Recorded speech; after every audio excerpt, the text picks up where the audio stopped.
Hey, what's up guys? I'm just gonna go ahead and make this as quick as possible. This is a video to help you get the 7 Days to Die mod pack that I created, known as the Heldic Hall mod pack, just like the Heldic Hall mod pack for Valheim. So what you want to do, if you don't already have the link, this is mainly for my buddies in Stealth Discord, but what you're gonna do is click the link. That's gonna go ahead and open up your internet, and it's gonna pull up this. If it says this, don't worry about it. What you want to do is just click download, or if you see something else, just click this up here to download, and then that's going to go ahead and download it. Click download anyway, because it's such a goddamn big ass file. I'm not going to download it because I obviously already have it. But then you want to go to your downloads or wherever your file is, and you want to go ahead and open that. Make sure you have WinRAR or whatever zip you can use to open it, and then you're gonna see two files. You're gonna see the readme, and you're gonna see the Heldic Hall easy 7 Days to Die zip. So if you want to, just go ahead and use this and follow these steps here, which is, open the zip, go to the main file, navigate to your 7 Days to Die folder, drag and drop. I'm gonna show you that anyways, but what we're gonna go ahead and do is take this. Hopefully this is the same for you. If it's not your C drive or whatever, maybe you'll be able to find it. But you could just copy this, go into your file viewer, and paste, press enter, and that should take you right to where you want to go. If not, what you want to do is you want to go to your PC, go to your main, wherever your games are installed, and then find your Steam folder. Then go to Steam Apps, go to Common, 7 Days to Die. There you go. That's how you get there. Now what you want to do is double click this to open this up. Take all these files here, drag them into your main 7 Days to Die folder. It's going to ask you to replace 11 files, I think, by default. It's probably going to ask me to replace a lot more, but I already have them, so I don't need to do that. And then you want to go ahead and launch the game.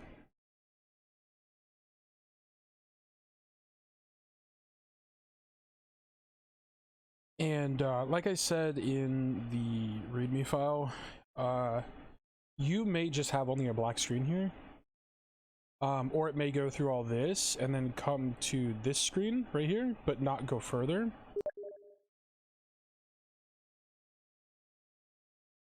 What you want it to do is reach the Darkness Falls screen.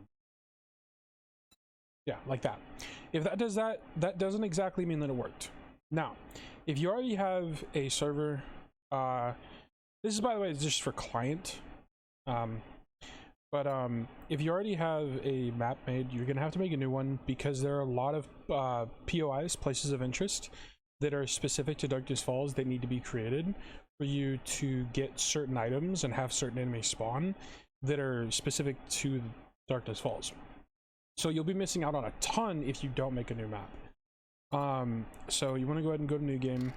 One of the easiest things to do is use one of the default worlds. My suggestion is large 2 or 1. You can make a regular one, like just a random, which is fine. It just might not have, very small chance, like a 20% chance, that it won't have some of the important POIs. But if you want like a completely random world, then you could do that. That's totally fine. The only thing that sucks is you might not find out until really late in the game that you don't have those areas. But yeah, defaults large is pretty good. Large 1 or 2. And that's pretty much it. You can still change the settings how you want, but yeah. But now, whenever you're starting a world, let me go ahead and just continue the one I already had going. You're gonna have a bunch of now I just press F1, whatever your console menu is, to open this, but it's gonna most likely automatically open whenever you get a red error. You should get and I mean, not really should, because you shouldn't, but there's a couple mods that kind of interfere with each other a little bit, but it's nothing bad. But they'll come up with red errors saying that something's wrong, but actually the game works just fine. And you're gonna have yellow errors. Yellow errors aren't that important, just ignore them. But the red errors, if you see a shit ton of them, like more than a couple, then that means that something's wrong. My suggestion after that is to follow the second set of steps that were in the README, which is to completely delete all the files from your main 7 Days to Die folder, including all the new mod files and everything that you put in there. Just delete the whole thing. Then go to Steam, and what you want to see, those don't matter, the yellow errors. What you want to do is you want to go to Steam, right click 7 Days to Die, go to Properties, and then go to Local Files, and then Verify Integrity of the game files. Now this will completely reinstall the game, and then don't launch it, and then just redo the first set of steps, dragging all the mods and stuff into the game files, and then it should work. There may be something that's interfering with those, which is why you're getting a whole bunch of errors or the game won't start.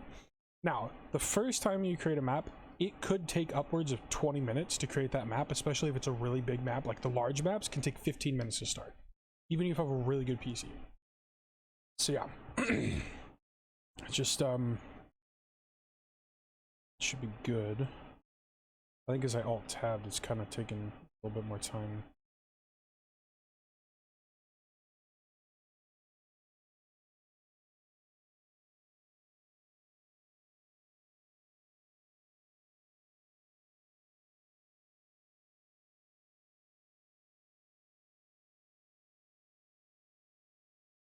This may be my fault.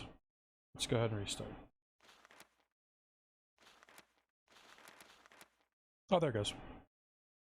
Yeah, see, you're gonna get those. That's totally fine. That should be normal. Just that one red one. And I think there might be one or two more. If you get more than like 10, or if you see like 3 or 4 in really close succession, like see how there's just this one and then nothing. If you see like in between each of these there's a red one, that means something's wrong. But if you just see like 4, 5, 6 red ones, that's not that bad. There is a specific one that'll say something along the lines of path not accepted, something like that, or interface something, and then it might not even start. If you have that, then that's an issue. Here we go. Perfect. We're fine. Now when you first start, what you're gonna have is you're gonna have a backpack on your bar. You just want to use that item, and then that's gonna give you another one of these, and then all this stuff here, and then a backpack again. Use the other backpack to give yourself these slots, so you're not over encumbered. You're just carrying a couple items. And then the first thing you want to do to make a class is you want to go to your crafting, look up class, and then choose what you want to do. Each of the classes are kind of self-explanatory. But yeah, just choose your classes. You make 2 classes, and then, like for instance, let's say we'll make a farmer and hunter. Go ahead and read that. It's going to be a quest. Accept it. Read that. Accept it. And now each of these quests are going to ask you to do certain things. So for the farmer, for instance, you have to go get some yucca, which is in the desert, and some golden flower, which is in the normal foresty area. And then a hunter, you are gonna make a bow, so it's gonna ask you to get the resources to make a bow. One of the things that you have to do to make your stone axe to begin with is you actually have to make just one extra item. It's nothing crazy, but you have to make something called a sharp stone or sharp rock. And once you make a sharp rock, then you can make the stone axe.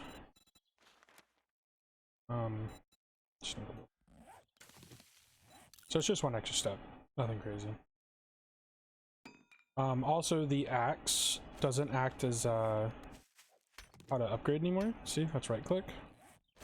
You have to use this hammer that they give you, and then the other ones, like before, nail gun, hammer, stuff like that, still work as upgrading tools. But as you can see, like there's like new types of foods. See, I just picked a tomato. There's like random corn. There's animals, new types of animals running around. There's even animal husbandry. If you kill animals, sometimes they'll drop a bag, like a lootable bag, and it'll have babies inside of it, and you can raise those babies. Yeah, I just found some carrots, some wheat, some potatoes.